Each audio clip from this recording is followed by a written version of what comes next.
করার সৌভাগ্য তুমি দাও না আমায় ইয়া রাসূল। আলহামদুলিল্লাহি রাব্বিল আলামিন ওয়াসসালাতু ওয়াসসালামু আলা সাইয়্যিদিল আমবিয়াই ওয়াল মুরসালিন আম্মা বা'দ ফাআউযু বিল্লাহি মিনাশ শাইতানির রাজীম বিসমিল্লাহির রহমানির রহিম।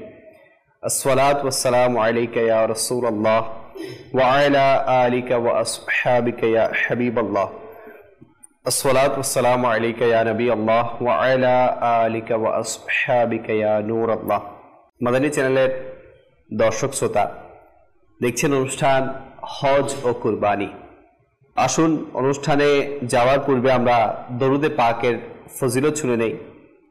প্রিয় নবী রাসূল আরবি হুজুর নূর সাল্লাল্লাহু আলাইহি ওয়াসাল্লাম ইরশাদ করেন, যে ব্যক্তি জুমার দিন আমার উপর ৮০ বার দরুদ শরীফ পাঠ করবে, আল্লাহ তাআলা তার ৮০ বছরের গুনাহকে মাফ করে দিবেন। সাল্লু আলাল হাবিব সাল্লাল্লাহু তাআলা আলা মুহাম্মদ সাল্লাল্লাহু তাআলা আলাইহি ওয়াসাল্লাম সালাতাম ওয়া সালামান আলাইকা সাইয়্যিদি সাইয়্যিদি ইয়া রাসূলুল্লাহ। আপনারা জানেন যে এই অনুষ্ঠানে আমরা হজ এবং কুরবানি রিলেটেড অনুষ্ঠান বা আলোচ্য বিষয় আমরা নিয়ে থাকি, এবং আজকে যে বিষয় নিয়ে আমরা আলোচনা করতে যাচ্ছি তা খুবই গুরুত্বপূর্ণ একটি বিষয়। তা হচ্ছে নবী করিম সাল্লাল্লাহু আলাইহি ওয়াসাল্লামের যে বিদায়ী হজ ছিল, সেই বিদায়ী হজের খুতবা। তো সেই খুতবার মধ্যে মুসলিম উম্মার জন্য কি কি হুকুম আহকাম বলা হয়েছে, কি কি গাইডলাইন আমাদের জন্য রেখে দেয়া হয়েছে, ইনশাআল্লাহুল করিম আজকের মুবাল্লিগে দাওয়াত ইসলামী থেকে তা আমরা শোনার চেষ্টা করব। আমি আপনাদেরকে বলবো যে আপনারা মাদানী চ্যানেলের স্ক্রিনে বসে যান, আজকের এই গুরুত্বপূর্ণ বিষয় নিয়ে আলোচনা শোনার জন্য মনোযোগী হয়ে যান, এবং অবশ্যই ভালো ভালো নিয়ত সহকারে বসে যান। তো আজকে মুবাল্লিগে দাওয়াত ইসলামী হিসেবে আমাদের কাউসার ভাই আছেন, নাতখা হিসেবে আমাদের মুস্তাফা কামাল ভাই আছেন। আসুন একটি কালাম আমরা আমাদের অনুষ্ঠানে শামিল করি, এরপর ইনশাআল্লাহ আজকের বিষয়ের দিকে আমরা অগ্রসর হব। সাল্লু আলাল হাবিব সাল্লাল্লাহু আলা মুহাম্মদ।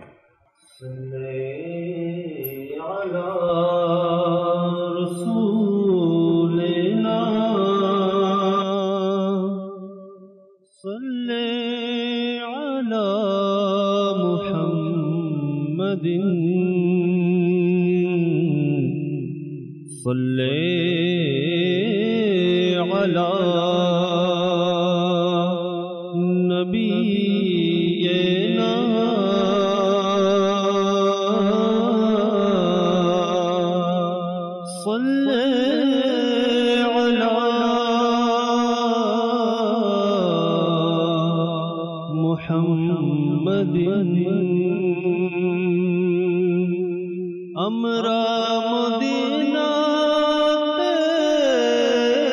যাব, আজ নহে তো কাল যাব। আকা আমাদের ডাকিবে,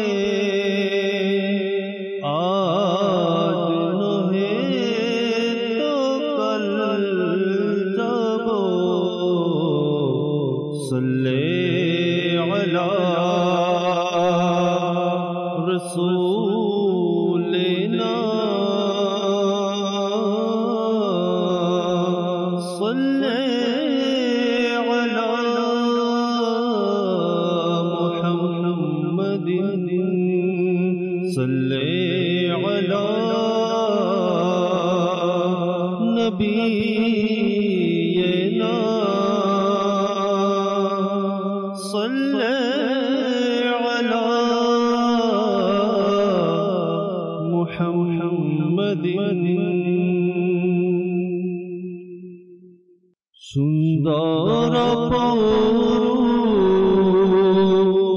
দৃশ্য দেখাবা, সুন্দর দৃশ্য দেখাবা। আল্লাহু আকবার, আল্লাহু আকবার, আল্লাহু আকবার, আল্লাহু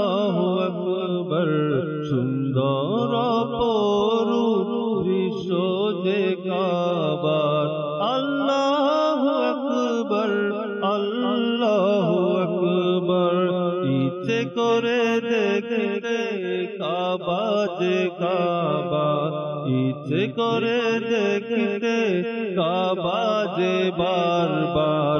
আল্লাহু আকবার, আল্লাহু আকবার, আল্লাহু আকবার, আল্লাহু আকবার। কখনো দেখি হেম অবাক হয়ে, কখনো আবার দেখি নিজেকে, কখনো দেখি হেম অবাক হয়ে, কখনো আবার দেখি নিজেকে। নিয়ে এলো কোথায় ভাগ্য যে আমার, নিয়ে এলো কোথায় ভাগ্য যে আমার। আল্লাহু আকবার, আল্লাহু আকবার, আল্লাহু আকবার, আল্লাহু আকবার। সুন্দর অপরূপ দৃশ্য যে কাবার। আল্লাহু আকবার, আল্লাহু আকবার। জিকিররত রয়েছে উষ্ট যুগল, শুনছে আজান আমার এই কর্ণ যুগল।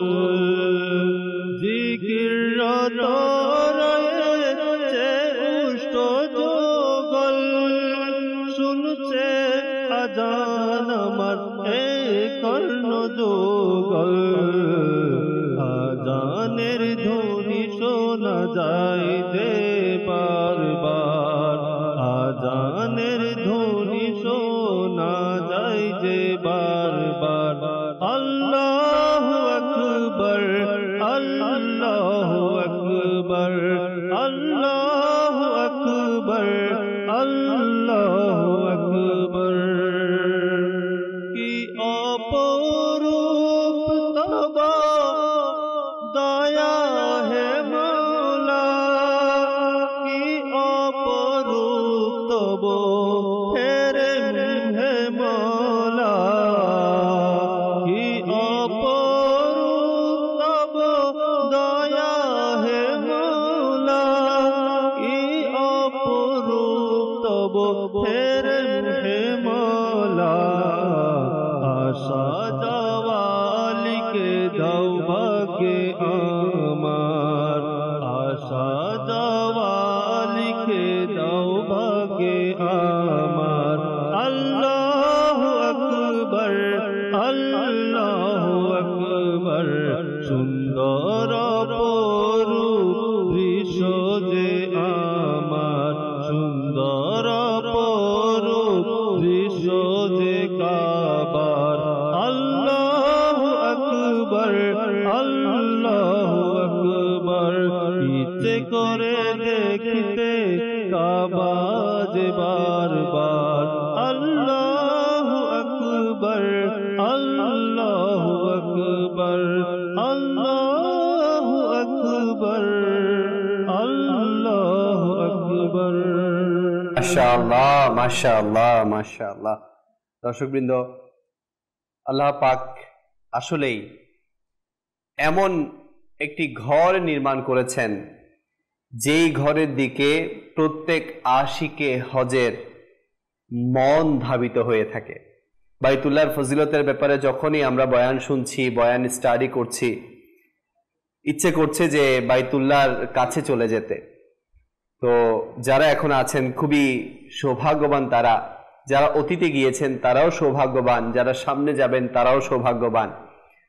তো আল্লাহ পাক বাস আমাদের সবাইকে বাইতুল্লাহর জিয়ারত দ্বারা ধন্য করুক। কেননা কাল কিয়ামতের দিন খানায়ে কাবা ততক্ষণ পর্যন্ত জান্নাতে প্রবেশ করবে না যতক্ষণ এই খানায়ে কাবার তাওয়াফকারীরা তার সাথে জান্নাতে প্রবেশ না করে। তো এটা কতই বড় সৌভাগ্যের বিষয় যে যারা ওমরা করছে, হজ করছে, যাদের প্রতি বছর আসা যাওয়া লেগেই আছে, তো এটা অনেক বড় সৌভাগ্যের বিষয়, আল্লাহ পাকের অনেক বড় দয়ার বিষয়। তো আল্লাহ পাক বাস আমাদেরকেও দয়া করুক, বারবার সেখানে আসা যাওয়া লিখে দিক আমাদের মুকাদ্দরে।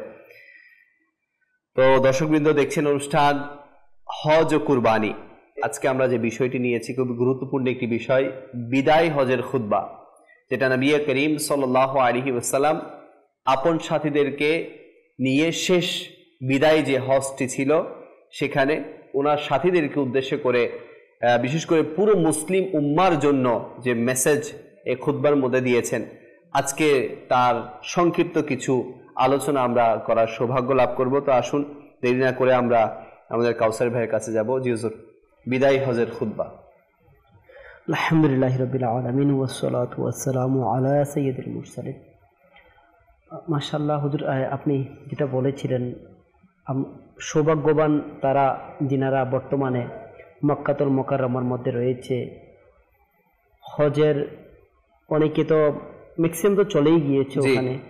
আর যে সকল আশেকে রাসূলরা, আশেকে কাবা, আশেকে আরাফা, আশেকে মদিনা যারা রয়েছে, তাদের দিল কেমন হচ্ছে, দিলের রং কেমন হচ্ছে। দেখেন দাওয়াত ইসলামী আমাদের উপর কত বড় দয়া করেছেন মাদানী চ্যানেলের মাধ্যমে। অন্ততপক্ষে আমরা আলহামদুলিল্লাহ ওই আরাফার আলোচনা শোনার মাধ্যমে, খানায়ে কাবার ফজিলত শ্রবণ করার মাধ্যমে দিলের অনেকটা প্রশান্তি লাভ করার সুযোগ মিলে যাচ্ছে। তো আজকের বিষয় তো বড়ই চমৎকার। আল্লাহ তাআলা প্যারা হাবিব সাল্লাল্লাহু তাআলা আলাইহি ওয়া আলিহি ওয়াসাল্লাম এর বিদায় হজ্জের যে খুতবা, সেই সম্পর্কে।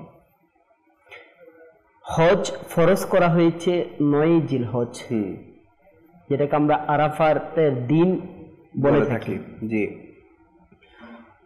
মূলত এর পূর্ব আম্বিয়া کرام আলাইহিমুসসালাম যিনারা ছিলেন, ইনাদের উম্মতরাও কিন্তু হজ পালন করতেন হতে ইব্রাহিম আলা নবীন আলাইহিস সালামের তরিকায়। পর্যায়ক্রমে যখন এই তরিকার মধ্যে কিছু ভুল পদ্ধতি যুক্ত হয়ে গেল, পরবর্তী এটা বাতিল হয়ে গেল এবং 9 জিলহজ আল্লাহ তাআলা প্যারা হাবিব সাল্লাল্লাহু তাআলা আলাইহি ওয়াসাল্লামের তরিকায় হজ ফরজ হয়েছে। আল্লাহ তাআলা প্যারা হাবিব সাল্লাল্লাহু তাআলা আলাইহি ওয়াসাল্লাম হজের যখন এলান করলেন পূর্ব থেকে যে আগামী বছর হজে স্বয়ং আকায়ে দুজাহান নিজেই হজের মধ্যে তাশরিফ নিয়ে আসবে। সুবহানাল্লাহ, সুবহানাল্লাহ। তখন আল্লাহু আকবার, আশিকে রাসূলদের দিল তো সবাই, সকল মুসলমান যে যেখানে আছে সবার প্রস্তুতি না, আল্লাহ তাআলা প্যারা হাবিব সাল্লাল্লাহু তাআলা আলাইহি ওয়াসাল্লামের সাথে হজ পালন করবে। তো 28 জিলকাদ মাসে আল্লাহ তাআলা প্যারা হাবিব সাল্লাল্লাহু তাআলা আলাইহি ওয়াসাল্লাম মদিনাতুল মুনাওয়ারাতে জোহরের নামাজ আদায় করে রওনা হন। সাথে মদিনাতুল মুনাওয়ারার সেই আশিকে রাসূলগণ, হাজারো হাজারো আশিকে রাসূল আল্লাহ তাআলা প্যারা হাবিব সাল্লাল্লাহু তাআলা ইসলামের সাথে রওনা হতে থাকে। প্রতিমধ্যে যেটাকে মদিনার মিকাত বলা হয়ে থাকে, সেখানে আল্লাহ তাআলা প্যারা হাবিব সাল্লাল্লাহু তাআলা আলাইহি ওয়াসাল্লাম রাত্রি যাপন করেন এবং 4 জিলহজ আল্লাহ তাআলা প্যারা হাবিব সাল্লাল্লাহু তাআলা আলাইহি ওয়াসাল্লাম তাওয়াফ করেন, সাফা মারওয়া কাজ সম্পন্ন করেন এবং 8 জিলহজ জোহরের নামাজ মিনার ময়দানের মধ্যে আদায় করেন। সুবহানাল্লাহ। এবং 9 জিলহজ সূর্যের কিরণ মাত্র আলো আসতেছে, ওই দৃশ্যটা কেমন বলা হচ্ছে, লাখ লাখ সাহাবাই কেরাম আলাইহিম রিদওয়ানগণ সবাই সমবেত হচ্ছে। কমবেশ 1,40,000 সাহাবাই কেরাম আলাইহিম রিদওয়ানগণ একসাথে জমায়েত হচ্ছেন। সুবহানাল্লাহ। সকলের এক তো আনন্দ রয়েছে জিলহজ মাসের 9 তারিখ, তার উপর আনন্দ জুমার দিন, তার উপর আনন্দ, এটা স্বয়ং আকায়ে দুজাহানের সাথে আরাফার ময়দানের মধ্যে অবস্থান করার মতো দৃশ্যটা কেমন হতে পারে। আল্লাহ তাআলা প্যারা হাবিব সাল্লাল্লাহু তাআলা আলাইহি ওয়াসাল্লাম যখন লাব্বাইক আল্লাহুম্মা লাব্বাইক বলছেন আল্লাহ তাআলার মেহবুব, ওই সময়ের মধ্যে আল্লাহ তাআলা প্যারা হাবিব সাল্লাল্লাহু তাআলা আলাইহি ওয়াসাল্লামের জন্য একটা উটনি সজ্জিত করা হলো। ওই উটনির মধ্যে আরোহণ করে আল্লাহ তাআলা প্যারা হাবিব সাল্লাল্লাহু তাআলা ইসলাম ইচ্ছা পোষণ করলেন যে খুতবা প্রদান করবে। লাখো লাখো আশিকে রাসূল, সাহাবাই কারামগণ, এদের মঞ্জার। আচ্ছা, এখানে একটা বিষয়, এখানে জমায়েত হয়েছেন লাখো লাখো কারা? সাহাবাই কারাম। সাহাবি হওয়ার ক্ষেত্রে শর্ত যে জাহিরি ভাবে আল্লাহ তাআলা প্যারা হাবিব সাল্লাল্লাহু আলাইহি ওয়াসাল্লামের দিদার নসিব হয়েছে আর ঈমানের সহিত মৃত্যুবরণ করেছে, সুবহানাল্লাহ, উনি সাহাবীর মর্যাদা লাভ করেছে। আর যিনারা সারা জিন্দেগি অনেকে ইবাদত, রিয়াজত, বন্দিগি, গুনাহ থেকে বাঁচার মাধ্যমে বিভিন্ন সংগ্রামের মাধ্যমে অনেকে আল্লাহর ওলি হয়েছেন, অনেকভাবে হয়েছে। বলা হচ্ছে একজন আল্লাহর ওলি যদি 60 বছর লাগাতার ইবাদত করেন, সকল গুনাহ থেকে পাক আছেন, দিনও রোজা রাখছেন, রাতে কিয়াম করছেন, ইবাদত করছেন, বলা হচ্ছে তারপরও একজন সাহাবীর কদমের ধুলো সমান হবে না, কখনোই না। তো আল্লাহর ওলি হয় ইবাদতের মাধ্যমে, জি, আর সাহাবীর মর্যাদা লাভ করে দিদারের মাধ্যমে, দিদারে মুস্তাফার মাধ্যমে, সশরীরে দিদার। সুবহানাল্লাহ, সুবহানাল্লাহ। এটা কেমন খুশনসিবের বিষয়। সাহাবাই کرام আলাইহিম রিদওয়ানগণ আল্লাহ তাআলা প্যারা হাবিব সাল্লাল্লাহু তাআলা আলাইহি সাল্লামের কেমন আশিক ছিলেন। যখনই আরাফাতের ময়দানের মধ্যে আল্লাহ তাআলা প্যারা হাবিব সাল্লাল্লাহু তাআলা আলাইহি সাল্লাম প্রথম বাক্য, প্রথম শব্দ এটাই বললেন, হয়তোবা এরপর আর কখনো এভাবে মিলিত হওয়া হবে। আল্লাহ আল্লাহ, হৃদয় বিদারক কথা। একটু যদি চিন্তা করতে থাকি সাহাবীদের অবস্থা কেমন হয়েছে, দিলের অবস্থাটা কেমন। আল্লাহ আল্লাহ, যিনারা ঘরে থাকতে পারে না, কোথাও অবস্থান করতে পারে না, জাহিরি ভাবে দেখার পরে যদি প্রথম শব্দটাই এটাই শোনে, ইনাদের মনের অবস্থা কেমন। সকলের দিল নরম হয়ে যাচ্ছে, চোখের পানি চলে আসছে, আর সবাই নিশ্চুপ হয়ে আল্লাহ তাআলা প্যারা হাবিব সাল্লাল্লাহু তাআলা আলাইহি ওয়াসাল্লামের বাণী শ্রবণ করছে। জি, তখন সাহাবায়ে কেরাম আলাইহিম রিদওয়ানগণ কেমন আশিকে রাসূল ছিল। আল্লাহ তাআলা প্যারা হাবিব সাল্লাল্লাহু তাআলা ইসলাম জিজ্ঞেস করলেন এটা কোন মাস? তো সবাই জানে এটা জিলহজ মাসে, হজের ময়দানে আছি, আরাফাতের ময়দানে আছি, তো এটা তো জিলহজ মাস।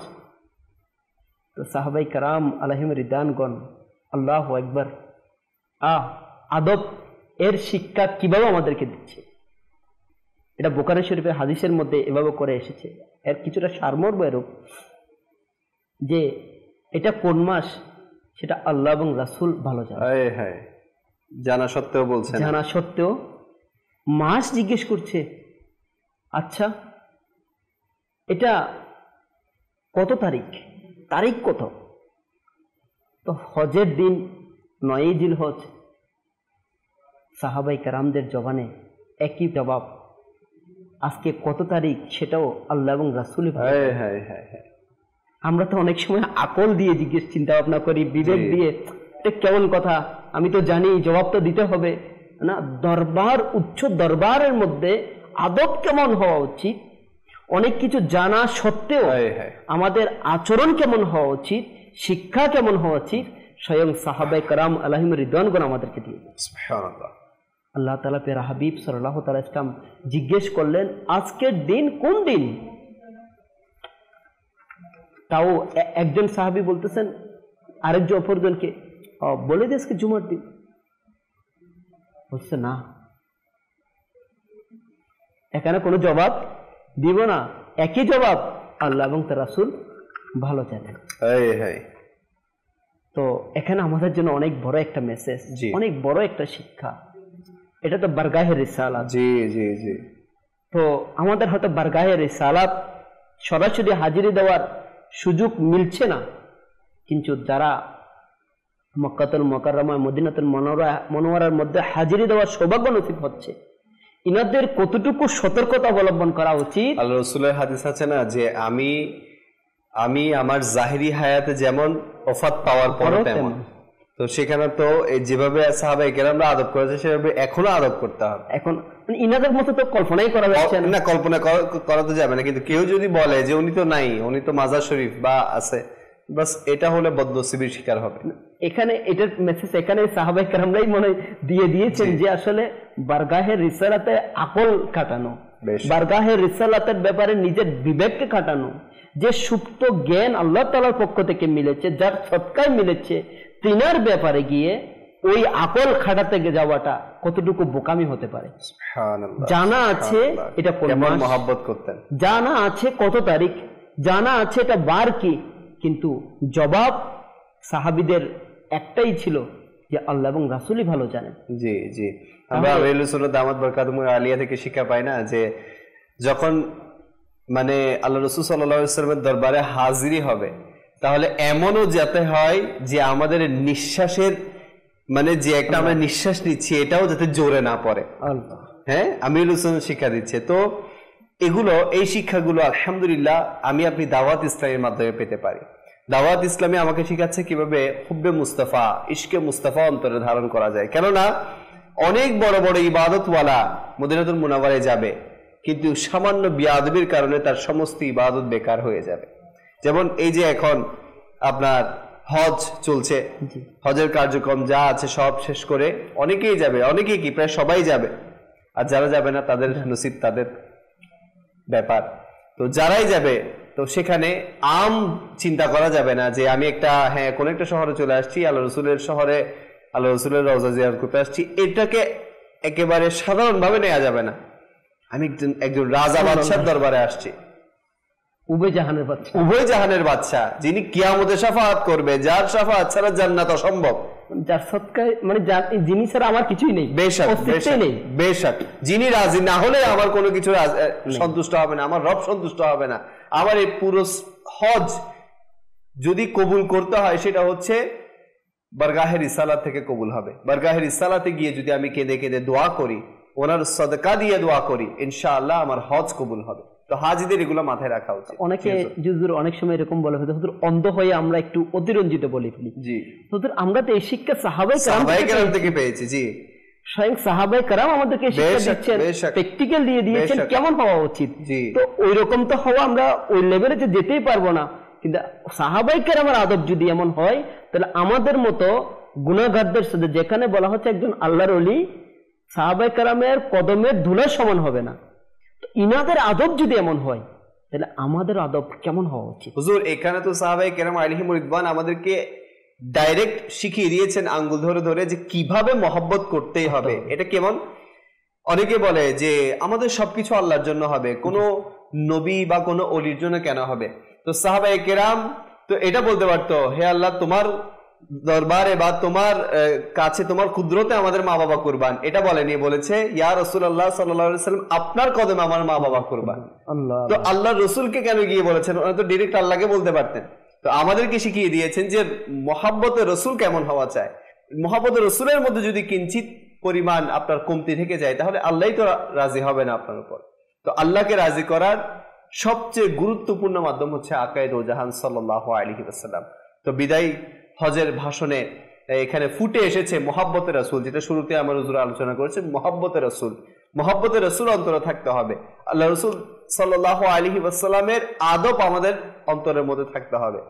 আমি একটা ঘটনা, আচ্ছা এটা বলতে গেলে আসলে অনেক বড় হয়ে যাবে, আমি এরপরও আমি মানে শুনেছি, তো এটা বাস্তব ঘটনা, ওয়াকিয়া। তো আল্লাহ রাসূল সাল্লাল্লাহু আলাইহি ওয়াসাল্লামের সাথে কেমন মহব্বত করতে হবে, আর কেমন এই বেপানা মহব্বত করলে কেমন আপনার প্রতিদান পাওয়া যাবে, তো সেটার একটা ছোট ঘটনা আমি আপনাকে মানে আপনার মাধ্যমে এবং মাদানী চ্যানেলকে বলতে চাচ্ছি। সেটা হচ্ছে একবার একজন ব্যক্তি, তো সে আল্লাহ রাসূল সাল্লাল্লাহু আলাইহি ওয়াসাল্লামের দরবারে হাজিরি দিচ্ছে, রওজার সামনে দিয়ে যাচ্ছে। তো এটা একজন আলেমেদিন, উনি এটা ওনার বাস্তব অভিজ্ঞতা, ওনার সামনে এই ঘটনা ঘটেছে, উনি এটা জাহির করেছেন, বয়ান করেছেন। তো বলতেছেন ওই আলেমেদিন দেখতেছে যে ওই ছেলেটা যখন বাবু সালাম দিয়ে প্রবেশ করে এরপর বাবুল বাকি দিয়ে যখন বের হচ্ছিল, তো সেখানে পুলিশ যারা ছিল তো তারা ওই ছেলেটাকে ধরে ফেললো। এখন যখন ধরে ফেললো তখন আলেমেদিন তো ওই ছেলেটা ছাড়ার জন্য অনেক চেষ্টা করলো। তো আলেমেদিন জিজ্ঞেস করলো যে কি হলো, আপনারা ওনাকে কেন ধরলেন? তো পুলিশ তো প্রথমে বললো যে আপনি আমাদের কাজে বাধা দিবেন না, আমাদেরকে আমাদের কাজ করতে দিন। তো ওই ছেলেটা একটু বেশি জোরাজোরি করতে লাগলো, কান্না করতে লাগলো। তো আলেমেদিন আবার জিজ্ঞেস করলো, ভাই ব্যাপারটা কি, ছেড়ে দাও না, এরকম কেন করতেছ? তো বললো এগুলো আপনি বুঝবেন না, এই অনেকদিন ধরে এখানে অবৈধভাবে আছে, আমাদের এই দেশে মদিনা শরীফে এই শহরে অবৈধভাবে ঘোরাফেরা করতেছে, ওকে আমরা অনেকদিন ধরে খুঁজতেছি, যখনই আমরা দেখি ও পালিয়ে যায়। তো আজকে মানে আর ছাড়া যাবে না, ছাড়া গেলে এটা আমাদের আইন কানুনের বিরোধিতা হয়ে যাবে। তো বললো ঠিক আছে, ওকে কি করবো এখন? ওই আলেমেদিন বলতেছে, তো বললো ওকে আমরা এখন মানে এই দেশ থেকে পাঠাই দিব, ওর দেশে পাঠাই দিব ওকে। তো ওই ছেলেটা অনেক কান্না করলো। তো এই পুলিশগুলোর মন বলতেছে না। তো ওই ছেলেটা শেষ পর্যন্ত আল্লাহ রাসূল সাল্লাল্লাহু আলাইহি ওয়াসাল্লামের সবুজ গম্বুজ তো দেখা যাচ্ছে, তো সবুজ গম্বুজের দিকে তাকায় আল্লাহ রাসূলের রওজার দিকে তাকায় ইয়া রাসূলুল্লাহ সাল্লাল্লাহু আলাইহি ওয়াসাল্লাম, আপনি কিছু কেন করতেছেন না, আপনি কিছু কেন বলতেছেন না? ওরা তো আমাকে এখন আমার দেশে পাঠিয়ে দিবে। ইয়া রাসূলুল্লাহ সাল্লাল্লাহু আলাইহি ওয়াসাল্লাম, আমি তো এখানে এসেছি আপনার জন্য, আমি তো আমার সমস্ত ঘর বাড়ি, সন্তান সন্ততি, মা বাবা, ব্যবসা বাণিজ্য সব ছেড়ে দিয়েছি শুধুমাত্র আপনার দরবারে পড়ে থাকার জন্য। হ্যাঁ, আমি এখানে অবৈধভাবে ছিলাম, শুধুমাত্র এটাও আপনার দরবারে থাকার জন্য। ইয়া রাসূলুল্লাহ, ওরা তো এখন আমাকে পাঠিয়ে দিচ্ছে, আপনি কিছু বলেন না, কিছু করেন না। দেখেন কতটা মহব্বত থাকলে এই কথাগুলো অন্তর থেকে আসে। তো এই কথাগুলো বলতে বলতে বলতে বলতে ওই ছেলেটা বেহুশ হয়ে গেল। তো ওই আলেমেদিন যখন তাকে নাড়িয়ে দেখলো যে ওই ব্যক্তির রূহ সেখানে কবজ হয়ে গেল। তাহলে দেখুন আল্লাহ রাসূল সাল্লাল্লাহু আলাইহি ওয়াসাল্লামকে মহব্বত করার শেষ পরিণতি কি? সবুজ গম্বুজ ছায়া তলে তার মৃত্যুটা চলে আসলো।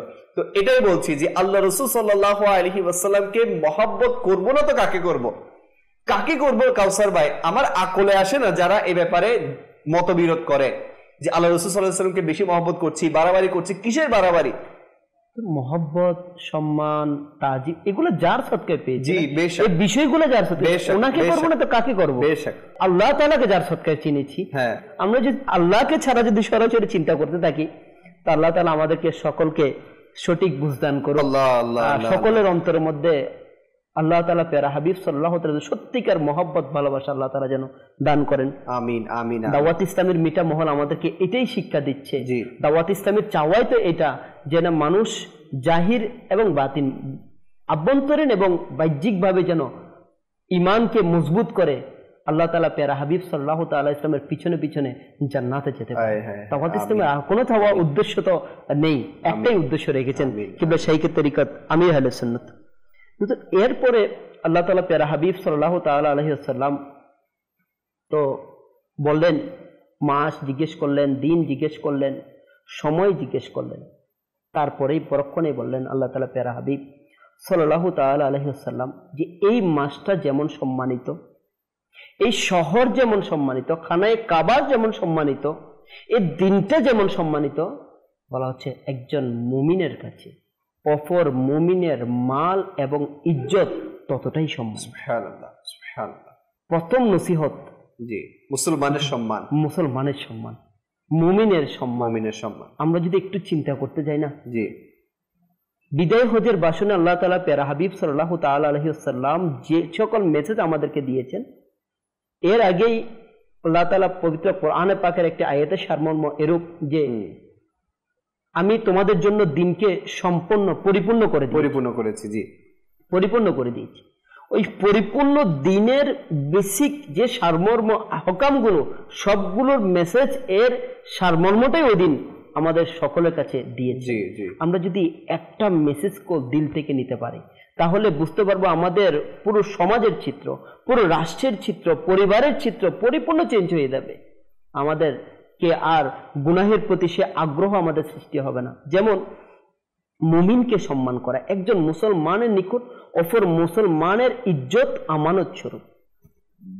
এখানে আল্লাহ তাআলা প্যারা হাবিব সাল্লাল্লাহু আলাইহি ওয়াসাল্লাম আরো একবার খানায়ে কাবাকে সামনে রেখে বলেছেন, হে খানায়ে কাবা, যে আল্লাহ নিশ্চয়ই তোমার অনেক সম্মান রয়েছে, মর্যাদা রয়েছে, কিন্তু আল্লাহ তাআলার কাছে একজন মুমিনের মর্যাদা তোমার চেয়েও বেশি। জি, এ ব্যাপারেও বলা হয়েছে। একটু যদি চিন্তা করে থাকি, খানায়ে কাবার চেয়ে মর্যাদা বেশি একজন মুমিনের বলা হয়েছে। আর আজ আমাদের অবস্থান তো, সকাল থেকে আলোচনা চলছে, তো কারোর সাথে কথা হচ্ছে, কারোর সাথে আলোচনা হচ্ছে, গীবত হচ্ছে অপর মুমিনকে নিয়ে, আলোচনা করতেছি, অপর মুমিনের ইজ্জত সম্মানকে ধূলিসাৎ করে দিচ্ছি। তো একজন মুমিনের ইজ্জতকে ধূলিসাৎ করার ক্ষেত্রে আমরা সামান্য কুণ্ঠাবোধ করতেছি না।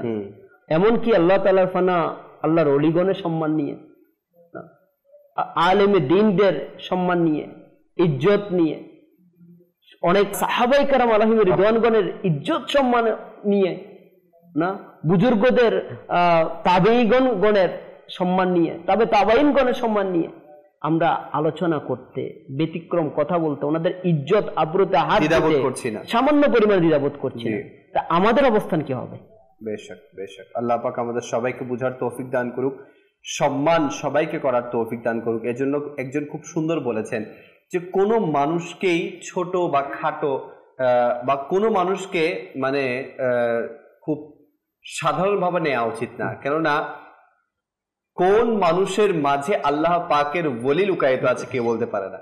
এজন্যই বলা হয়েছে যে প্রত্যেক মুমিন মুসলমানের সাথে ভালো ব্যবহার করা, যাতে করে আমার আপনার মাধ্যমে কোনো মুসলমান কষ্ট না পায়। কেননা এদের মধ্যে যদি একজন আল্লাহ পাকের নেক বান্দা হয়ে থাকে আর উনি যদি আমার মাধ্যমে কষ্ট পেয়ে যায়, তাহলে আল্লাহ পাক তো নারাজ হয়ে যাবে। তো এই জন্য যেহেতু প্রত্যেক মুমিন মুসলমানের মাঝে আল্লাহ পাকের নেক বান্দারা লুকায়িত থাকে, আল্লাহ পাকের ওলিরা লুকায়িত থাকে, তো এই জন্য প্রত্যেক মুসলমানদের সাথে কথা বলার সময় সম্মান সহকারে কথা বলা উচিত। আল্লাহ পাক আমাদের সবাইকে এর উপর আমল করার তৌফিক দান করুক। ইনশাআল্লাহ আমি আবারও আলোচনার দিকে ফিরব।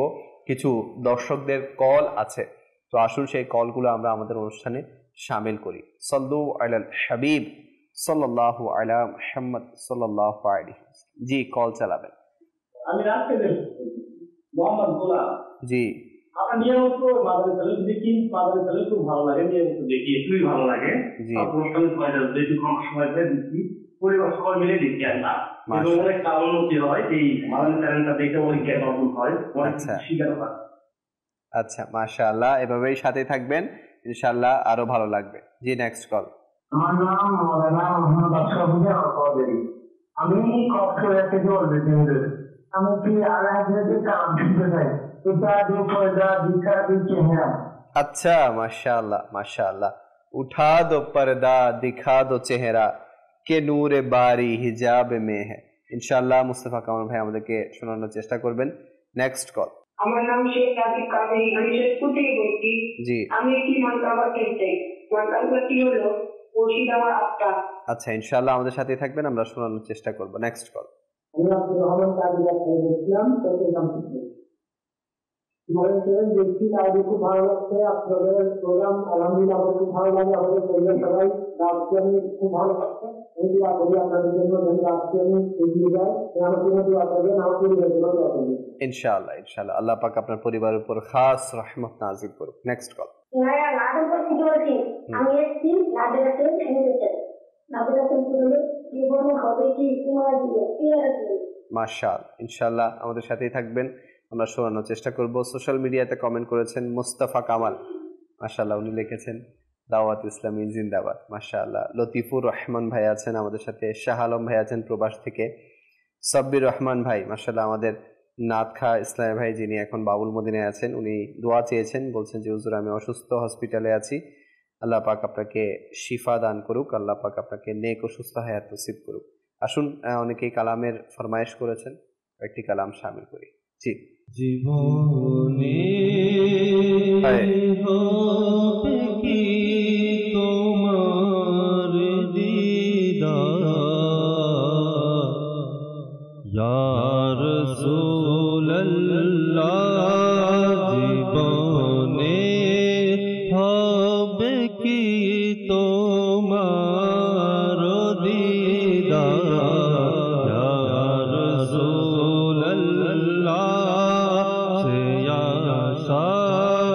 রয়েছি আমি গুনেহগার ইয়া রাসূলুল্লাহ,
জিয়ারতে কতই হাজি মদিনায় যায় দেখাও না ইয়া রাসূলুল্লাহ দেখাও না আমাকে ও তোমার দরবার ইয়া রাসূলুল্লাহ দেখাও না আমাকে ও তোমার দরবার ইয়া রাসূলুল্লাহ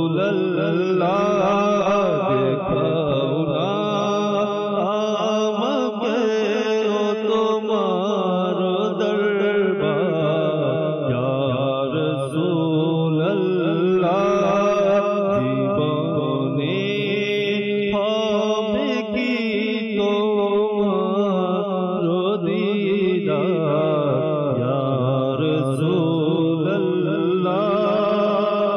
পৃথিবী যেদিকে তাকায় পৃথিবী যেদিকে তাকায় দরদি আর তো কেহ নাই পৃথিবী যেদিকে তাকায় দরদি আর তো কেহ নাই জগতে জগতে তুমি দরদি দের সরদার ইয়া রাসূলুল্লাহ পেয়েছে তোমাকে যে জন পেয়েছে খোদাকে সে জন পেয়েছে তোমাকে যে জন পেয়েছে খোদাকে সে জন তুমি তো খোদাকে পাওয়ার একদার ইয়া রাসূলুল্লাহ তুমি তো খোদাকে পাওয়ার একদার ইয়া রাসূলুল্লাহ হাসর দিন করবেন পার যত সব উম্মত গুনাহগার হাসরের দিন করবেন পার যত সব উম্মত গুনাহগার আমিও হই যেন সেই দিন উদ্ধার ইয়া রাসূলুল্লাহ আমিও হই যেন সেই দিন উদ্ধার ইয়া রাসূলুল্লাহ জীবনে হবে কি তোমার দিদার ইয়া রাসূলুল্লাহ সে আশায় রয়েছি আমি গুনেহগার ইয়া রাসূলুল্লাহ সে আশায় রয়েছি আমি গুনাহগার ইয়া রাসূলুল্লাহ দর্শকবৃন্দ, ওই অবস্থা কেমন হবে যখন আকায়ে রামদার হুজুরপুর নূর সাল্লাল্লাহু আলাইহি ওয়াসাল্লাম জাহিরি হায়াত থেকে পর্দা করেছেন। হ্যাঁ, আমরা তো আকায়ে নামদার সাল্লাল্লাহু আলাইহি ওয়াসাল্লামকে দেখিনি, এরপরও বিরহ, এরপরও বেকুলতা। কিন্তু যে সকল সাহাবায়ে কেরাম আমার নবী পাকের দিদার করেছেন, হ্যাঁ, তাদের জন্য কতটুকু কষ্টের ছিল সেই দিনটি। তাদের জন্য কত বেদনার দিন ছিল যেদিন নবী পাক সাল্লাল্লাহু আলাইহি ওয়াসাল্লাম জবানে পাকে এটা বলছে যে হয়তোবা তোমাদের সাথে আমার শেষ দেখা। হ্যাঁ, তো আল্লাহ পাক বাস আমাদের মতো গুনাহগার পাপিষ্ট বান্দাদেরকে এই মহব্বতের ওয়াসিতায়, এই দর্দ ভরা দিল যেটা আমাদের অন্তরে এখন আছে নবী পাকের বিরহে, নবী পাক থেকে দূরে থাকার কারণে, নবী পাকের রওজা থেকে দূরে থাকার কারণে যে বিরহ বেদনা কাজ করে যাচ্ছে, এর ওয়াসিতায় আল্লাহ পাক বাস আমাদেরকে বেহিসাব মাগফিরাত দ্বারা ধন্য করুক এবং প্রিয় নবী সাল্লাল্লাহু আলাইহি ওয়াসাল্লামের দিদার দ্বারা আমাদেরকে ধন্য করুক। আমাদেরকে সশরীরে বারবার হাজারবার জিয়ারতে রাসূল এবং মক্কা মদিনার জিয়ারত দ্বারা আমাদের সবাইকে ধন্য করুক। প্রিয় ইসলামী ভাইরা, দেখছেন অনুষ্ঠান হজ ও কুরবানি। আসলেই এটা তো কিছুই না।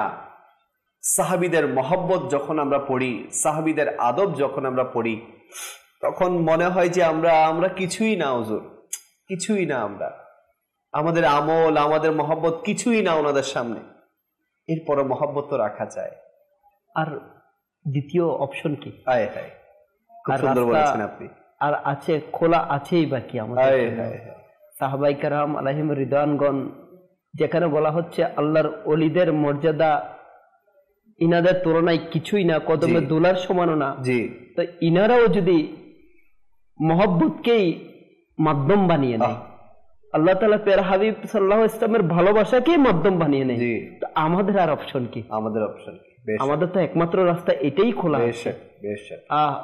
টেনশনের বিষয় হুজুর, যারা আল্লাহ তাআলা প্যারা হাবিব সাল্লাল্লাহু তাআলা ইসলামের উম্মত দাবি করে থাকে, যারা নিজেদেরকে শাফাত পাওয়ার আশা করে থাকে, তাদের কি কতটুকু চিন্তা করা প্রয়োজন, ভাবনা করা প্রয়োজন, ফিকির করা প্রয়োজন যে আল্লাহ তাআলা প্যারা হাবিব সাল্লাল্লাহু আলাইহি ওয়াসাল্লামের তাজিম কতটুকু করা দরকার, ভালোবাসা অন্তরে কতটুকু লালন করা দরকার। যেখানে আল্লাহ তাআলা প্যারা হাবিব সাল্লাল্লাহু তাআলা আলাইহি ওয়াসাল্লাম বিদায় হজের ভাষণের মধ্যে প্রথম নসিহতে আমাদেরকে দিয়েছেন যে মুমিনের সম্মান, মুমিনের ইজ্জত, মুমিনের মানের সম্মান আমাদের কতটুকু করা উচিত। আসলে অবাক লাগে হুজুর তখনই যখন কিছু ব্যক্তি যে এই শিক্ষা দিয়ে থাকে যে বর্তমান জেনারেশনকে, যে আজ থেকে 100 বছর আগে যারা পর্দা করেছেন, যে সকল বুজুর্গরা দিনের খিদমত করতে করতে দুনিয়া থেকে পর্দা করেছেন, ইনাদের ব্যাপারে গুস্তাখি করা, ইনাদের সম্মান ইজ্জত নিয়ে অবাক লাগে তখনই যারা যাকে দেখেইনি চোখে, খেয়ালও করতে পারতেছেন উনি কেমন ছিল, ইনার ব্যাপারে জবানে ইনার ইজ্জত নিয়ে খেলা করছে। তো ইনাদের অবস্থা কেমন হবে? আল্লাহ তাআলা প্যারা হাবিব সাল্লাল্লাহু আলাইহি ওয়াসাল্লামের দ্বিতীয় যেটা নসিহত আমাদের সকলের জন্য দিয়েছেন, মেসেজ দিয়েছেন, সেটা হচ্ছে আল্লাহ তাআলা প্যারা হাবিব সাল্লাল্লাহু আলাইহি ওয়াসাল্লাম বলছেন কিয়ামত অবশ্যই প্রতিষ্ঠা হবে। আর কিয়ামতের মাঠে আল্লাহ তাআলার সামনে দাঁড়াতে হবে।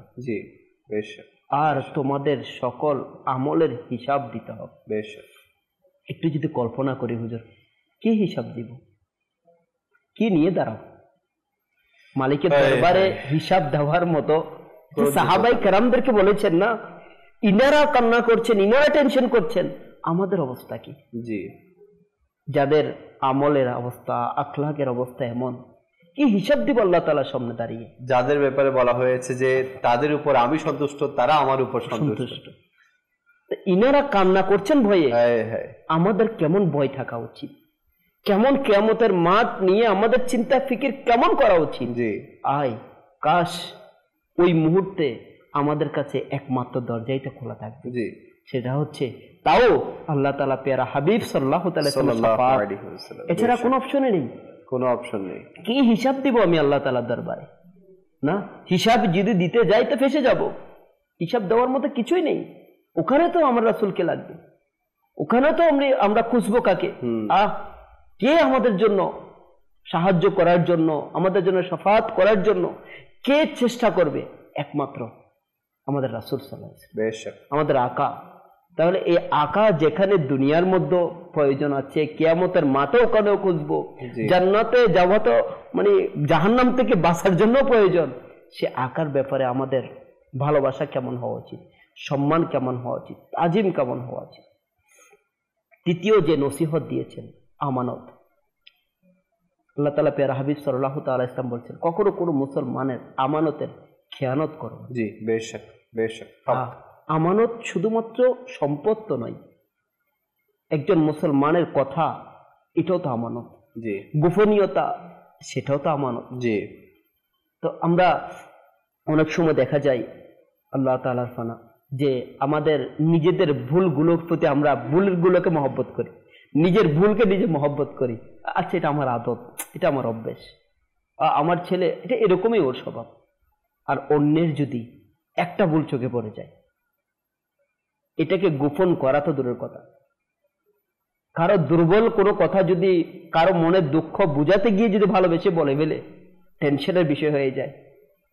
এক মুসলমান অপর মুসলমানের মধ্যে আতঙ্ক হয়ে যায় যে হাই, আমি তো বলে দিয়েছি, মানে মুসলমান আমানতদারি হবে না তো কে হবে? জি। একজন মুমিনের কাছে যদি অপর মুমিনের কথা জবান আমানত না থাকে, তাহলে আর কার কাছে থাকবে? আর কোথায় কাকে আমানতদার মনে করবে? তো আল্লাহ তাআলা পেয়ারা হাবিব সাল্লাল্লাহু তাআলা ইসলামের বিদায় হজের ভাষণের মধ্যে অন্যতম আরেকটি মেসেজ, যেটা মুসলমানের সম্পদের আমানতদারিতা করা, জবানের আমানতদারিতা করা, কথার আমানতদারিতা রাখা। এখন তো আমরা সম্পদের আমানতের খেয়ানত তো রাস্তা খুঁজে বের করে খেয়ানত কিভাবে করা যাচ্ছে না, এটা তো বর্তমানে অবস্থানটাই এমন। আরো একটি মেসেজ যেটা আল্লাহ তাআলা পেয়ারা হাবিব অনেকগুলো মেসেজের মধ্যে আরেকটি মেসেজ দিয়েছেন, সুদ, যেটাকে পরিপূর্ণভাবে নিষেধ করেছে। তোমরা কখনো সুদ খাইও না। জি। ওই অবস্থানে এক সাহাবী অপর সাহাবী বলছে, তখনও সুদ কি হয়নি, হারাম বা নিষেধ ঘোষণা করা হয়নি। বলেছেন ইনার কাছে তো আমার, ইনার থেকে তো আমি সম্পদ নিয়েছি। তখন আল্লাহ তাআলা পেয়ারা হাবিব সাল্লাল্লাহু আলাইহি ওয়াসাল্লাম বলছেন ইনিও শুধুমাত্র যতটুকু সম্পদ নিয়েছে ততটুকুই ফেরত দিবে, এর বেশি নয়, অতিরিক্ত নয়। তো আজ যদি আমরা দেখতে চাই চারিদিকে সুদের কেমন ছড়াছড়ি, জি, বিভিন্ন নাম দিয়ে এখন সুদকে গ্রহণ করা হচ্ছে। তাও হুজুর আমরা মুসলমানরাই বেশি সম্পৃক্ত, মুসলমানরা এমনভাবে ওতপ্রোতভাবে জড়িত হয়ে আছে এবং এটাকে এমনভাবে আমরা সিস্টেম করে নিয়েছি কোনো কিছুই না। অথচ যে সুদের ব্যাপারে আল্লাহ তাআলা ইরশাদ করে থাকেন যে আল্লাহ তাআলার সাথে সরাসরি যুদ্ধ ঘোষণা করার মতো। জি, আল্লাহু আকবার। এত মারাত্মক এবং ঘৃণিত পর্যায়ের একটা কাজটাকে আমরা সহজ করে নিয়েছি। জি। এবং এমনও বলা যায় যে বর্তমান আমাদের সামনে যেমন পরিবেশ, যে বাধ্য করা হচ্ছে, দেওয়া এবং নেওয়ার ক্ষেত্রে বাধ্য করা হচ্ছে। তো আল্লাহ তাআলা পেয়ারা হাবিব সাল্লাল্লাহু তাআলা আলাইহি ওয়াসাল্লাম আরো যে মেসেজগুলা আমাদেরকে দিয়েছেন যে তোমরা এক মুসলমান অপর মুসলমানকে কখনো কষ্ট দিও না, এবং তোমরা আমার আল্লাহ তাআলা পবিত্র কোরআন এবং সুন্নাহকে আঁকড়ে ধরো। আমরা যদি একটু খেয়াল করি হুজুর, এখানে বলা হয়েছে কোরআন এবং সুন্নাহ। অনেক সময় আল্লাহ তাআলার ফানা হয়তো আমাদের অতটুকু ইলম না থাকা সত্ত্বেও আমরা অনেক সময় সুন্নাহ এবং হাদিস এই দুইটা বিষয়কে মিলিয়ে ফেলি। একটু যদি চিন্তা করি, সকল হাদিস তো আমাদের জন্য সুন্নাহ নয়। জি। প্রত্যেক হাদিস আমাদের জন্য পালন করা আমাদের জন্য জায়েজও নয় প্রেক্ষাপট অনুযায়ী। এই ক্ষেত্রে আমরা ওলামাদের শরণাপন্ন হই।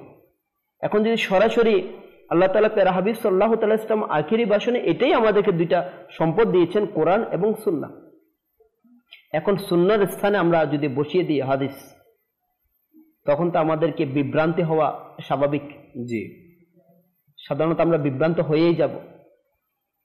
তো এই ক্ষেত্রে আল্লাহ তাআলা পেয়ারা হাবিব সাল্লাল্লাহু তাআলা আলাইহি ওয়াসাল্লাম এর সুন্নাহ অনুযায়ী এবং পবিত্র কোরআন অনুযায়ী আমাদেরকে আল্লাহ তাআলা আমল করার তৌফিক দান করুক। আমিন। সকলকে বুঝার তৌফিক দান করুক। আমিন আমিন। এছাড়া আরেকটা বিষয়, যেহেতু বিদায় হজের খুতবার মধ্যে আল্লাহ রাসূল সাল্লাল্লাহু আলাইহি সাল্লাম বলেই দিয়েছেন যে তোমরা সুন্নাহ, কুরআন এবং সুন্নাহকে আঁকড়ে ধরো, তো এমন অথেন্টিক মহলের সাথে আমাদেরকে সম্পৃক্ত হতে হবে যেখানে কুরআন ও হাদিস অথেন্টিকভাবে পাওয়া যায়। আজকে আপনি দেখবেন যে বাজারের মধ্যে এমন অনেক কোরআনে পাক ছাপানো হচ্ছে যেখানের মধ্যে অর্থগুলো চেঞ্জ করে ফেলা হচ্ছে, যেখানে বিভিন্নভাবে মন গড়া তথ্য দেয়া হচ্ছে। এবং হাদিসে পাকের কথা কি বলবো, মানে বিভিন্ন জায়গায় এখন বাংলা হাদিসের নাম দিয়ে বিভিন্ন বই পাওয়া যাচ্ছে, সেখান থেকে বিভিন্ন জন স্টাডি করে করে বলছে যে আমি অমুক হাদিসে এটা পেয়েছি, অমুক হাদিসে এটা পেয়েছি, অথচ হাদিসের আরবি ইবারত এটা একজন হক্কানি আলেম ছাড়া কারো পড়া সম্ভব না, সেখানে এখন আওয়াম হাদিস নিয়ে গবেষণা করছে। তো এগুলো হচ্ছে একটা কিয়ামতের আলামত। তো কুরআন ও সুন্নাহকে আঁকড়ে ধরতে চাইলে আমাদেরকে অবশ্যই অথেন্টিক, যেখান থেকে আমরা কুরআন ও হাদিসের অথেন্টিক শিক্ষা পাবো, এরকম একটি পরিবেশের সাথে আমাদেরকে সম্পৃক্ত হতে হবে। আমিরুস সুন্নাহ দাওয়াত বরকাতুল্লাহ আলিয়া বলেন যে যারা বদ মাযহাব, এদের কোনো ক্লিপস সেটা যদি হাদিসে পাকেরও হয় সেটাও না শোনা, কেননা সে বদ মাযহাব হাদিসে পাক বা কুরআনে পাকের আয়াত বা হাদিসে পাক সেগুলো মন গড়া করে বলতে পারে। তো এই জন্য তাদের ক্লিপস, তাদের অডিও পর্যন্ত আমাদেরকে আমিরুস সুন্নাহ শুনতে মানা করেছেন। তো এই জন্য আমরা যদি কুরআন ও হাদিসকে আঁকড়ে ধরতে চাই, কুরআনের ক্ষেত্রে তো আলহামদুলিল্লাহ আমাদের দাওয়াত ইসলামীর খুব সুন্দর কিতাব আছে, তাফসিরে সিরাতুল জিনান, এটা বাংলাও হয়ে যাবে ইনশাআল্লাহুল কারীম। তাছাড়া অনেক আগে থেকে আপনারা তো জানেন কানজুল ঈমান, এটা আলহামদুলিল্লাহ অথেন্টিক একটি কোরআনে পাক। এখানে আপনারা আরবিও পাবেন অথেন্টিক এবং বাংলা তাফসির তরজুমাও আপনারা অথেন্টিক পাবেন। তাছাড়া হাদিসে পাকের কথা যদি বলি, হাদিসে পাক তো আমি যেটা আগেই বলেছি যে একজন হক্কানি আলেম ছাড়া হাদিসে পাকের ইবারত পড়া, অর্থ বোঝা এটা অসম্ভব। তো যেহেতু আমরা আলেমে দ্বীন নই, তো আমাদেরকে কি করতে হবে? হক্কানি আলেমের সংস্পর্শে যেতে হবে। তো আলহামদুলিল্লাহ দাওয়াত ইসলামী সংগঠন হচ্ছে হক্কানি আলেমদের সংগঠন, যেখানে প্রত্যেকটা বিষয় পরীক্ষা নিরীক্ষা করে মুসলিম উম্মার কাছে ফরওয়ার্ড করা হয়। আমরা তো সবাই জানি যে দাওয়াত ইসলামী মুফতিয়ানে কিরামদের পরামর্শ ছাড়া কোনো কিছু আমাদের কাছে ডেলিভার করেন। ছোট্ট একটা বিষয়, জি, আমি একটা মাদ্রাসার ফ্রিজ পুরাতন হয়ে গিয়েছে, জি, এখন ওই ফ্রিজটার পরামর্শ কি হবে, রেহনুমা কি হবে? ওই ফ্রিজটা এখন আর মেরামত করতে গেলে অতিরিক্ত খরচ হচ্ছে, অবশ্যই এটা কি বিক্রি করা যাবে কিনা? আচ্ছা, বিক্রয় লব্ধ শেষ অর্থটা কোন খাতে ব্যয় করবে? অবশ্যই এটা পর্যন্ত দারুল ইফতাতে পাঠিয়ে তারপর এটা সমাধান এনে তারপর এর উপর আমল করেছে। এটুকু চিন্তা করতে পারি যে আমরা যেটা কল্পনাও করতে পারি না, আমরা অনায়াসে সমাধান দিয়ে দিই, ঠিক আছে এটা এভাবে করে ফেলো। দেখেন দাওয়াত ইসলামী কতটুকু নিখুঁত ভাবে শরিয়া অনুযায়ী চলতেছে। এখানে আরেকটা বিষয় হুজুর, কিছু বিষয় আমাদেরকে মানে এমন ভাবে আমাকে ব্যক্তিগতভাবে প্রশ্নবিদ্ধ করে যে হুজুর আমি ডাইরেক্ট হাদিসে মুবারাকা থেকে কি করব, নিজে আমল করব। এখন ইনাকে যখন জিজ্ঞেস করা হয় ভাই হাদিসের যে বাংলা অর্থটা করেছে কে, অমুকে করেছে, আচ্ছা এর ব্যাখ্যা করেছে আরেকজন করেছে, আচ্ছা এই ব্যাপারে যে সাহাবাই যে এটা যে সহিহ হাদিস এটা স্বীকৃতি কে দিয়েছে, অমুকে দিয়েছে। আচ্ছা যে রাবি ছিল ইনার ব্যাপারে স্বীকৃতি কে দিয়েছে, স্টাডি কে করেছে, অমুকে করেছে। অথচ আমি নিজেই বলছি, মানে দেখেন জেনারেল ব্যক্তিদেরকে কিভাবে বিভ্রান্ত করে দিচ্ছে যে ইনাদেরকে বলা হচ্ছে আমরা সরাসরি হাদিস থেকে আমল করি। মূলত দেখা যায় প্রত্যেকটা কিছু বিভিন্ন ব্যক্তির উপর নির্ভরশীল। ইনাদের সাজানো যে প্ল্যান যেভাবে করে আছে সেভাবে করে ওনারা সাজেস্ট করছে তোমরা ব্যাখ্যা এটা নাও, না অনুবাদ ওইটা নাও, হ্যাঁ ওই হাদিসটা রেফার করে দিচ্ছে। তো মূলত এখানে আমরা হাকিকতে কি আমরা সরাসরি কি হাদিসের উপর আমল করছি নাকি ওই ব্যক্তিগুলোর কথার উপর আমল করছি? বেশক বেশক বেশক আল্লাহ পাক আমাদের সবাইকে বুঝার আমল করার তৌফিক দান করুক। হজের কার্যক্রম চলছে, আল্লাহ পাক আমাদেরকে হজ করার তৌফিক দান করুক। সবাই মিনা আরাফায় এখন অবস্থান করছে, তো আল্লাহ পাক আমাদেরকেও সশরীরে সেখানে অবস্থান করার তৌফিক দান করুক। আসুন মানকাবাতে আত্মার নিব, এরপর ইনশাআল্লাহ আলোচনা শেষের দিকে আমরা নিয়ে যাব। দয়ার নজর দাও গো আমায় মুর্শিদিয়া তুমি বিনে কেউ আপন হবে আমার মুর্শিদিয়া তার আমার মুর্শিদিয়া তার মুর্শিদিয়া তার আমার মুর্শিদিয়া পাপী আমি দুর্বল তোমার সঙ্গ থেকে একা একা মন কাঁদে তোমার দেখা পেতে পাপী আমি দুর্বল তোমার সঙ্গ থেকে একা একা মন কাঁদে তোমার দেখা পেতে একা একা মন কাঁদে তোমার দেখা পেতে মরার আগে দেখব তোমায় কি স্বপ্ন আমার মরার আগে দেখব তোমায় কি স্বপ্ন আমার দয়ার নজর দাও আমায় মুর্শিদি আতার মুর্শিদি আতার আমার মুর্শিদি আতার মুর্শিদি আতার আমার মুর্শিদি আতার তোমার কথা মনে হলে বুক পেটে যায় দুঃখে মুরিদ হয়ে আজ তোমায় দেখিনি এই চোখে তোমার কথা মনে হলে বুক পেটে যায় দুঃখে মুরিদ হয়ে আজ তোমায় দেখিনি এই চোখে মুরিদ হয়ে আজ তোমায় দেখিনি এই চোখে তুমি বিনে এই দুনিয়ায় নেই ভরসা আমার মুর্শিদি আতার আমার মুর্শিদি আতার দয়ার নজর দাও গো আমার মুর্শিদি আতার তুমি বিনে নেই কেউ আপন মুর্শিদি আতার মুর্শিদি আতার আমার মুর্শিদি আতার মুর্শিদি আতার আমার মুর্শিদি আতার তোমার যত মুরিদ আছে এই ভেদে সবার চেয়ে খারাপ আমি সন্দেহ নাই তাতে তোমার যত মুরিদ আছে এই ধরাতে সবার চেয়ে খারাপ আমি সন্দেহ নাই তাতে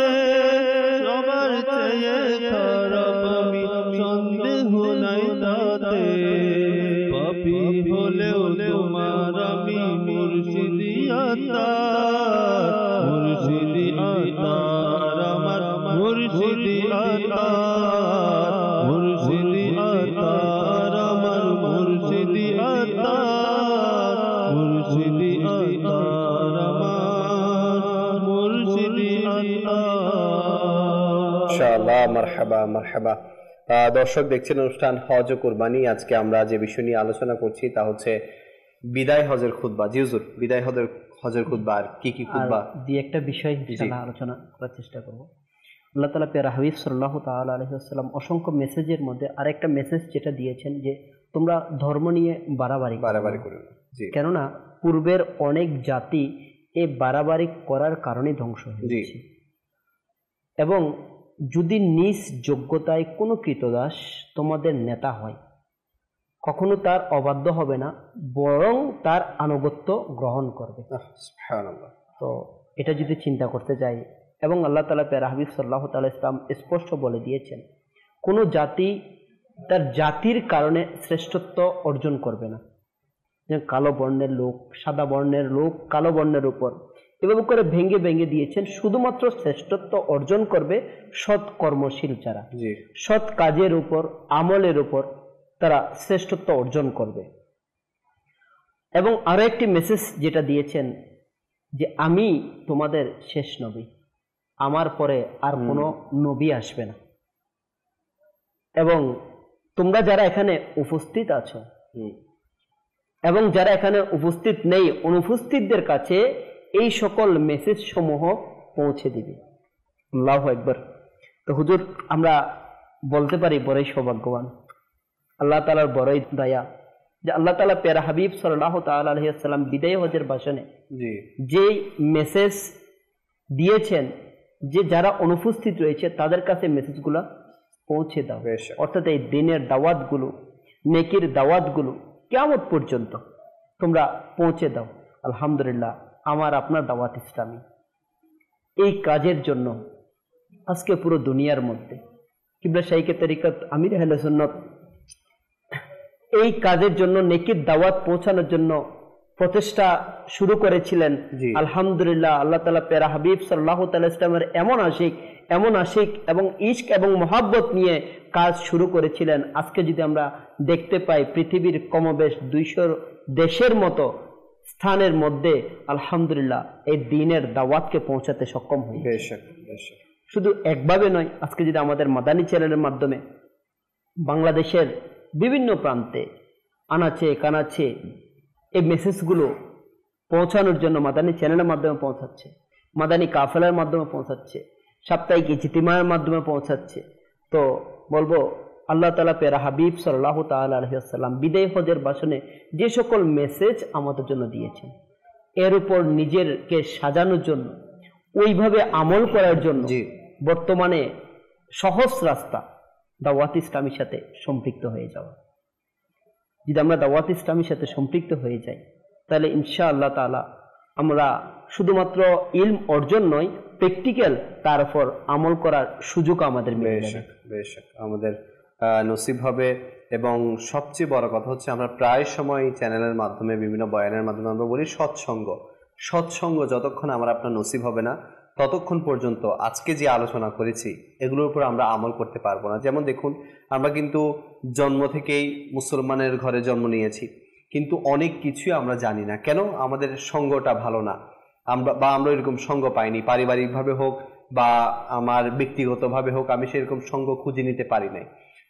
দাওয়াত ইসলামী এমন একটি অর্গানাইজেশন যার সঙ্গ লাভ করে হাজারো হাজার নয় বরং লাখো লাখ নওজোয়ান নিজেকে পরিবর্তন করতে সক্ষম হয়েছে। তো দাওয়াত ইসলামী আলহামদুলিল্লাহ পূর্বের আম্বিয়া কেরাম আলাইহিমুস সালামদের যে পদ্ধতি ছিল নেকির দাওয়াত দেয়া, ওনাদের যে কাজ ছিল নেকির দাওয়াত দেয়া, সেই কাজকে অব্যাহত রাখার জন্য অনেক ব্যাপক একটি ভূমিকা পালন করছে এই দাওয়াত ইসলামী।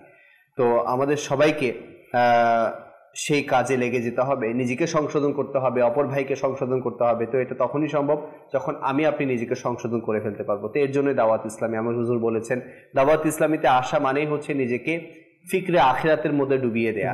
দাওয়াত ইসলামীর মধ্যে আসা মানেই হচ্ছে নিজেকে সুন্নাতের রঙে রাঙিয়ে দেয়া। দাওয়াত ইসলামীতে আসায় মানেই হচ্ছে আজকে যে বিষয় নিয়ে আলোচনা করা হয়েছে সুন্না এবং কোরআন ও সুন্নাকে আঁকড়ে ধরা। তো দাওয়াত ইসলামীতে আসা মানেই হচ্ছে এটার উপর আমল হয়ে যাওয়া। তো দাওয়াত ইসলামী আলহামদুলিল্লাহ একটা গোল্ডেন চান্স আমাদের জন্য, নিজের পরিবর্তনের একটা টার্নিং পয়েন্ট দাওয়াত ইসলামী হতে পারে। তো আমি বলবো যে আপনি দূরে থাকবেন কেন, আপনি কাছে এসে দাওয়াত ইসলামীকে দেখুন, নিজেকে পরিবর্তন করার চেষ্টা করুন। ইনশাআল্লাহুল করিম আমার আপনার দুনিয়া ও আখিরাত সুসজ্জিত হয়ে যাবে। তো প্রিয় দর্শক, আমি এখানেই শেষ করছি। আলহামদুলিল্লাহ দাওয়াত ইসলামী এই মাদানী চ্যানেল, দাওয়াত ইসলামের এই মাদানী চ্যানেল আলহামদুলিল্লাহ ঈদকে ঘিরে 3 দিন পর্যন্ত বিভিন্ন ধরনের ইউনিক ট্রান্সমিশন আপনাদের জন্য নিয়ে আসতে চলেছে। তো আমি বলবো এখন থেকে নিয়ত করে নিন, বা আপনার আশেপাশে যারা আছে তাদেরকেও দাওয়াত দিন যে এই ঈদ নিজের যা পার্সোনাল কাজ আছে সেগুলো সেরে বাকি যে সময়গুলো থাকবে সেই সময়গুলোতে ইনশাআল্লাহ মাদানী চ্যানেল নিয়ে বসে থাকবে। ইনশাআল্লাহ করিম ইলমে দ্বীনও নসিব হবে, ঈদও কাটবে এবং আপনার খুশিও উদযাপন হবে। সাল্লু আলাল হাবিব সাল্লাল্লাহু তাআলা আলা মুহাম্মদ সাল্লাল্লাহু তাআলা আলাইহি ওয়াসাল্লাম।